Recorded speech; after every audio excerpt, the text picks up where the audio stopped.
Brazil coach দুরিবাল junior আসছে শুক্রবার Copa America এবং আগামীতে যে দুইটা প্রীতি ম্যাচ খেলবে ব্রাজিল, সেই দুইটা ম্যাচের জন্য দল ঘোষণা করবে। সেই দলে নেইমার জুনিয়রের জায়গাটা যে হবে না সেটা অনেকটাই নিশ্চিত, বা বলা যায় যে শতভাগ নিশ্চিত।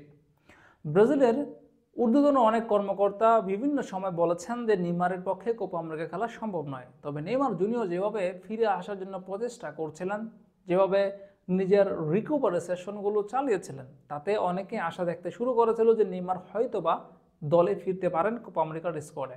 কিন্তু সর্বশেষ মনে হচ্ছে যে নেইমার জুনিয়রকে ছাড়াই কোপা আমেরিকা খেলতে হতে হবে ব্রাজিলকে।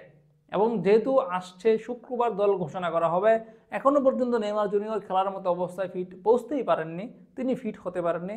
স্বাভাবিকভাবেই আসলে তাকে বা আনফিট নেইমারকে স্কোয়াডে রাখার মতো বোকামি করবে না ব্রাজিল কোচ দুরিবাল জুনিয়র। তো সেক্ষেত্রে এরা নিশ্চিত যে নেইমারকে ছাড়াই ব্রাজিলকে আগামী কোপা আমেরিকার মিশনে নামতে হবে।